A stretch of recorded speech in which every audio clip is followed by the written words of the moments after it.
আলহামদুলিল্লাহ ওয়াসসালাতু ওয়াসসালামু আলা রাসূলিল্লাহ সাল্লাল্লাহু আলাইহি ওয়াসাল্লাম।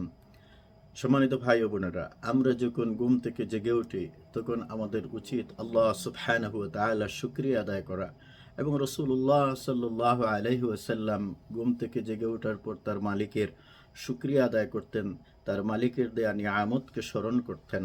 হযরতে আবু হুরায়রা রাদিয়াল্লাহু তাআলা আনহু থেকে বর্ণিত, তিনি বলছেন, রাসূলুল্লাহ সাল্লাল্লাহু আলাইহি ওয়াসাল্লাম যখন নিদ্রা থেকে জাগ্রত হতেন তখন তিনি এই দোয়াটাও পড়তেন, আলহামদুলিল্লাহিল্লাযী রাদ্দা আলাইয়া রূহি ওয়া আফানি ফি জাসাদি ওয়া আযিনা লি বিযিকরিহি। অর্থাৎ সমস্ত প্রশংসা সেই আল্লাহ সুবহানাহু ওয়া তাআলার, যিনি আমাদের রূহকে ফিরিয়ে দিয়েছেন, আমার শরীরকে সুস্থ রেখেছেন এবং আমাকে তার স্মরণের সুযোগ করে দিয়েছেন।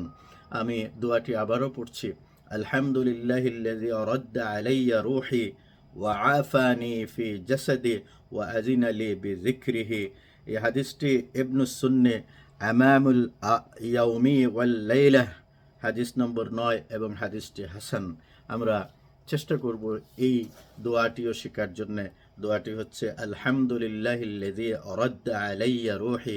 সমস্ত প্রশংসা সেই মহান সত্তা আল্লাহ সুবহানাহু ওয়া তাআলার, যিনি আমার রূহকে ফেরত দিয়েছেন, ওয়া আফানি ফি জাসাদি, এবং যিনি আমার শরীরকে সুস্থ রেখেছেন, ওয়া আযিনা লি বিযিকরিহি, এবং যিনি আমাকে তার জিকির করার তৌফিক দিয়েছেন, অনুমতি দিয়েছেন।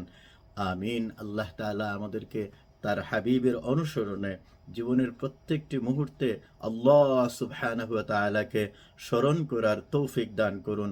আমিন। জাযাকুমুল্লাহুল খায়র। ওয়াসসালামু আলাইকুম ওয়া রাহমাতুল্লাহ।